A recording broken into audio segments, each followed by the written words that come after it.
여호와께서 여호수아에게 이르시되 두려워하지 말라 놀라지 말라 군사를 다 거느리고 일어나 아이로 올라가라. 보라 내가 아이 왕과 그의 백성과 그의 성읍과 그의 땅을 다 내 손에 넘겨 주었으니 너는 여리고와 그 왕에게 행한 것 같이 아이와 그 왕에게 행하되 오직 거기서 탈취할 물건과 가축은 스스로 가지라. 너는 아이 성 뒤에 복병을 둘지니라 하시니 이에 여호수아가 일어나서 군사와 함께 아이로 올라가려 하여 용사 3만 명을 뽑아 밤에 보내며 그들에게 명령하여 이르되 너희는 성읍 뒤로 가서 성읍을 향하여 매복하되 그 성읍에서 너무 멀리 하지 말고 다 스스로 준비하라. 나와 나를 따르는 모든 백성은 다 성읍으로 가까이 가리니 그들이 처음과 같이 우리에게로 쳐 올라올 것이라. 그리할 때 우리가 그들 앞에서 도망하면 그들이 나와서 우리를 추격하며 이르기를 그들이 처음과 같이 우리 앞에서 도망한다 하고 우리의 유인을 받아 그 성읍에서 멀리 떠날 것이라. 우리가 그들 앞에서 도망하거든 너희는 매복한 곳에서 일어나 그 성읍을 점령하라. 너희 하나님 여호와께서 그 성읍을 너희 손에 주시리라. 너희가 그 성읍을 취하거든 그것을 불살라 여호와의 말씀대로 행하라. 보라 내가 너희에게 명령하였느니라 하고 그들을 보내매 그들이 매복할 곳으로 가서 아이 서쪽 베델과 아이 사이에 매복하였고 여호수아는 그 밤에 백성 가운데서 잤더라. 여호수아가 아침에 일찍 일어나 백성을 점호하고 이스라엘 장로들과 더불어 백성 앞서 아이로 올라가매 그와 함께한 군사가 다 올라가서 그 성읍 앞에 가까이 이르러 아이 북쪽에 진치니 그와 아이 사이에는 한 골짜기가 있더라. 그가 약 5천 명을 택하여 성읍 서쪽 베델과 아이 사이에 매복시키니 이와 같이 성읍 북쪽에는 온 군대가 있고 성읍 서쪽에는 복병이 있었더라. 여호수아가 그 밤에 골짜기 가운데로 들어가니 아이 왕이 이를 보고 그 성읍 백성과 함께 일찍이 일어나 급히 나가 아라바 앞에 이르러 정한 때 이스라엘과 싸우려 하나 성읍 뒤에 복병이 있는 줄은 알지 못하였더라. 여호수아와 온 이스라엘이 그들 앞에서 거짓으로 패한 척하여 광야길로 도망하매 그 성읍에 있는 모든 백성이 그들을 추격하려고 모여 여호수아를 추격하며 유인함을 받아 아이 성읍을 멀리 떠나니 아이와 베델에 이스라엘을 따라가지 아니한 자가 하나도 없으며 성문을 열어놓고 이스라엘을 추격하였더라. 여호와께서 여호수아에게 이르시되 내 손에 잡은 단창을 들어 아이를 가리키라. 내가 이 성읍을 내 손에 넘겨 주리라. 여호수아가 그의 손에 잡은 단창을 들어 그 성읍을 가리키니 그의 손을 드는 순간에 복병이 그들의 자리에서 급히 일어나 성읍으로 달려 들어가서 점령하고 곧 성읍에 불을 놓았더라. 아이 사람이 뒤를 돌아본즉 그 성읍의 연기가 하늘에 닿은 것이 보이니 이 길로도 저 길로도 도망할 수 없이 되었고 광야로 도망하던 이스라엘 백성은 그 추격하던 자에게로 돌아섰더라. 여호수아와 온 이스라엘이 그 복병이 성읍을 점령함과 성읍의 연기가 오름을 보고 다시 돌이켜 아이 사람들을 쳐 죽이고 복병도 성읍에서 나와 그들을 치매 그들이 이스라엘 중간에 든지라. 어떤 사람들은 이쪽에서 어떤 사람들은 저쪽에서 쳐 죽여서 한 사람도 남거나 도망하지 못하게 하였고 아이 왕을 사로잡아 여호수아 앞으로 끌어왔더라.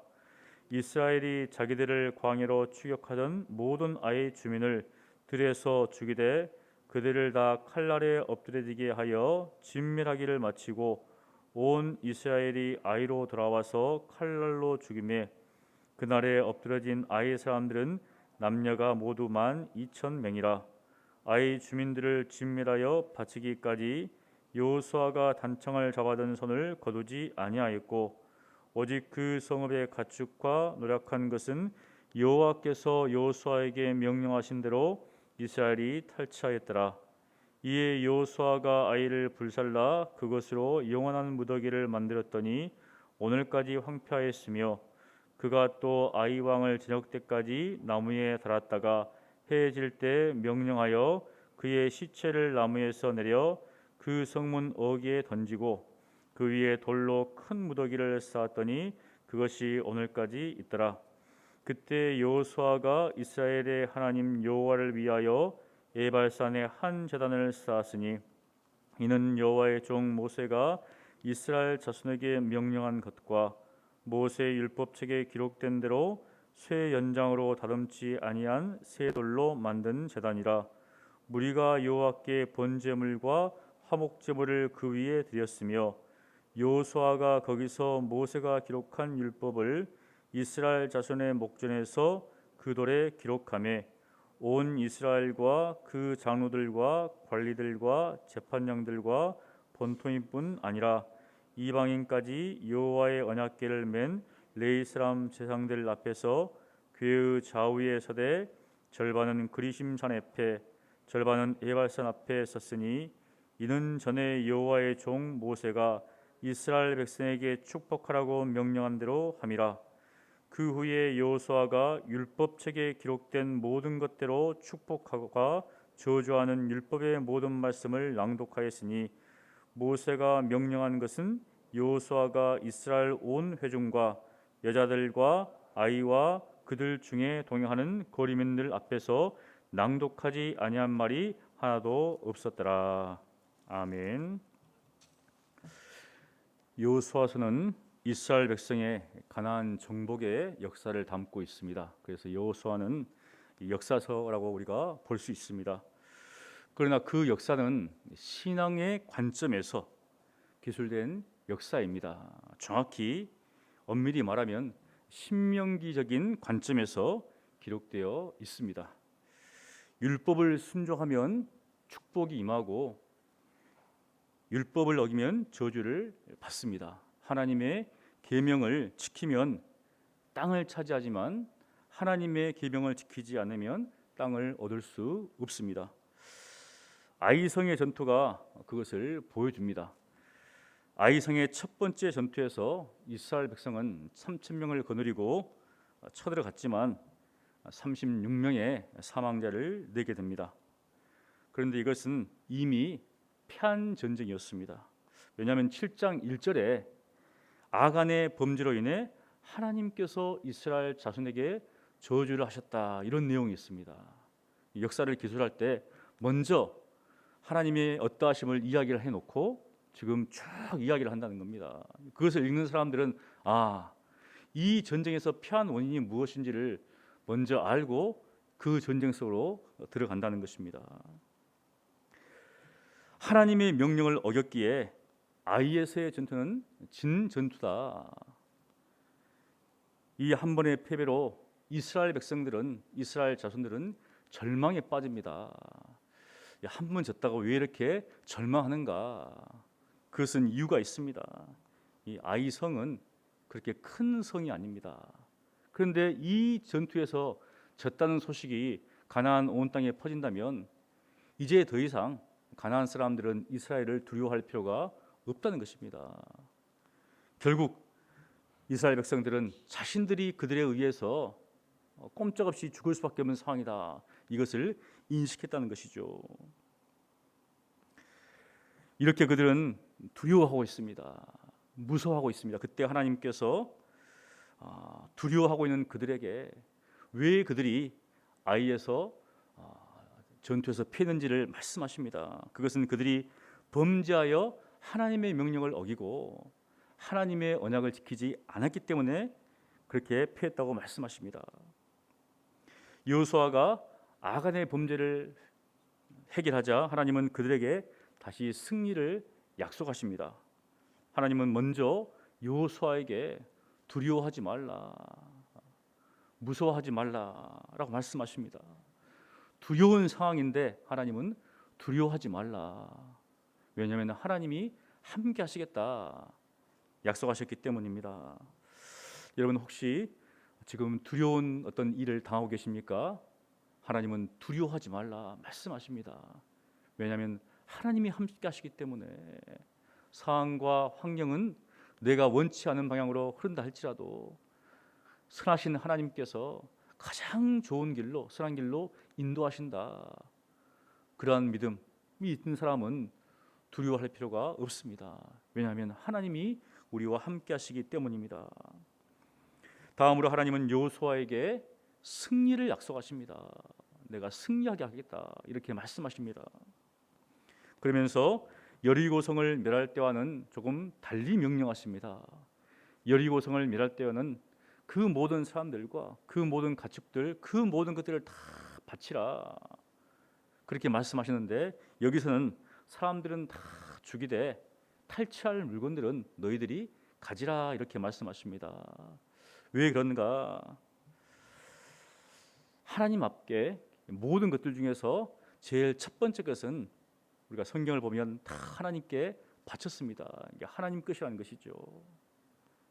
초태생도 그렇고 처음 난 것도 그렇고 처음 아들도 그렇고, 여리고성의 전투는 바로 가나안에서 첫 번째 전투입니다. 그래서 하나님께 속한 것이기 때문에 하나님께 바치라.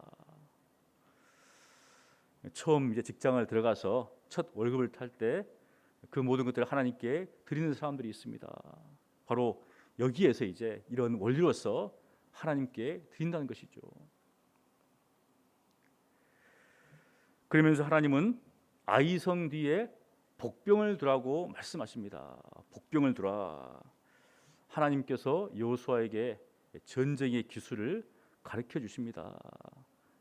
바로 전술을 가지고 싸우라는 것이죠.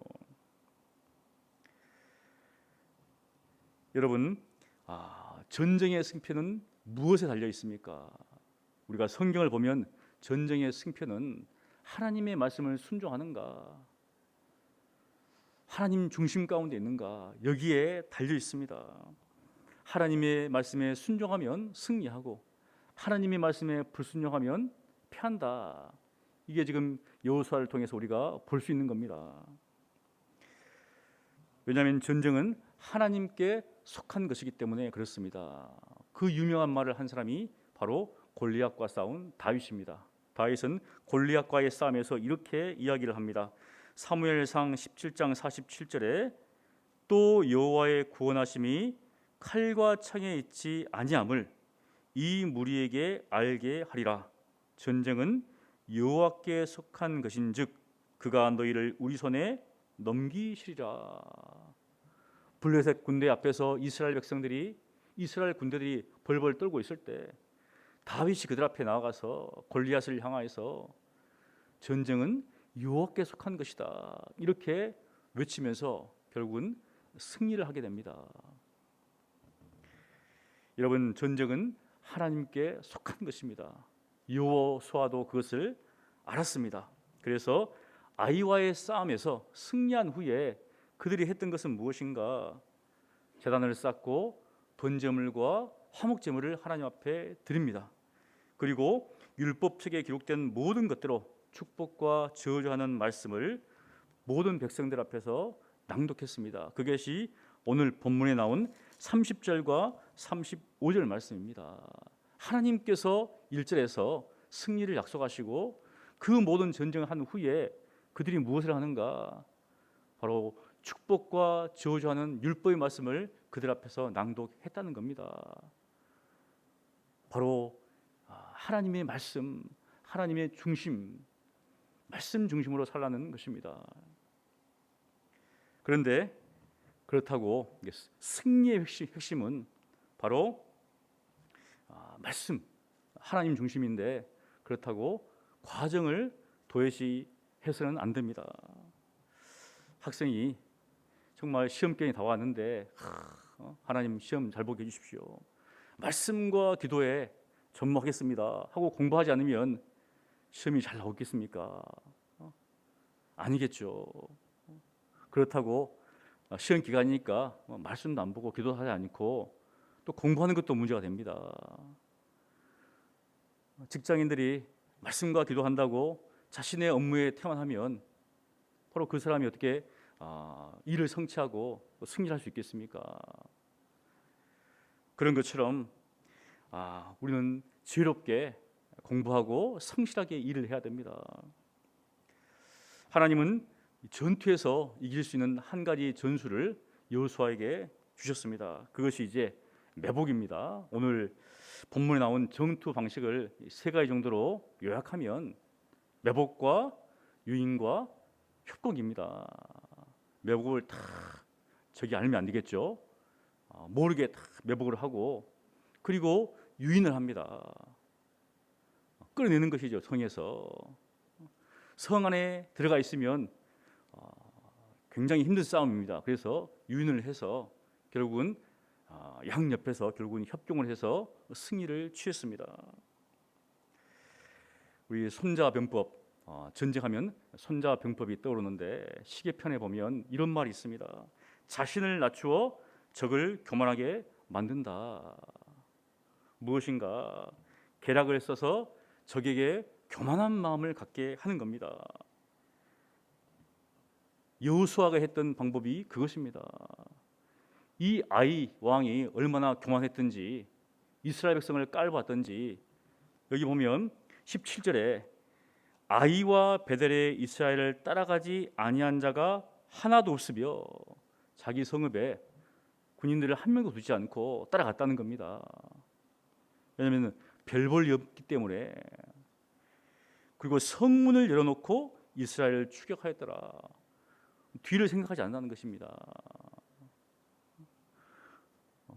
그들의 마음을 교만하게 해서 그들을 유인해서 결국은 협공한 후에 이제 승리를 취합니다. 아이 왕과 아이 백성들은 자신들의 성읍에 연기가 솟는 것을 보고 그제서야 자신들이 망했다는 사실을 깨닫게 된 것이죠. 이처럼 교만은 패망의 선봉입니다. 사실 이스라엘 백성들도 아이 성을 봤을 때 이 별 볼 일 없는 손이구나 해서 3,000명망을 데리고 들어갔죠. 무엇인가 그런 과정들 속에 모든 것들이 녹아 있다는 겁니다. 피할 수밖에 없는 요소들이 들어 있다는 것입니다. 그리고 전쟁은 전략으로 싸워야 됩니다. 잠언 24장 6절에도 전략으로 싸우라. 승리는 바로 지략의 많음에 있다. 이렇게 이야기를 합니다. 그런 것처럼 우리는 항상 말씀 중심으로 하나님 중심으로 살아야 합니다. 뿐만 아니라 주어진 일에 있어서 가정의 일이든지 교회 일이든지 직장 일이든지 지혜를 구하고 지혜롭게 행해야 되는 것입니다. 오늘도 하나님의 말씀 중심으로 사시고 모든 삶의 현장 속에서 하나님 우리에게 지혜를 주십시오. 지혜롭게 사심으로 하나님께서 기뻐하시는 믿음의 삶을 사시기를 간절히 축원합니다. 거룩하신 하나님, 아이 성과의 전투에서 하나님께서 승리케 하시었습니다. 전쟁은 하나님께 속한 것임을 저희들로 하여금 알게 하시고 이 땅 가운데 살아갈 때 우리에게 무수한 싸움이 있고 또 저희들에게 영적 싸움이 있습니다. 이러한 모든 싸움 속에서 오직 하나님만을 의지하게 하시고 하나님의 말씀만을 신뢰하게 하시고 하나님을 따라 살 수 있도록 도와주시옵소서. 또한 저희들이 어리석고 무지하오니 저희들에게 지혜를 허락하여 주시고 명철을 허락하여 주셔서 모든 삶의 현장 속에서 우리를 인도하시는 그 하나님을 따라서 지혜롭게 명철하게 행할 수 있도록 주여 역사하여 주시옵소서. 감사하고 살아계신 예수님 이름으로 기도합니다. 아멘.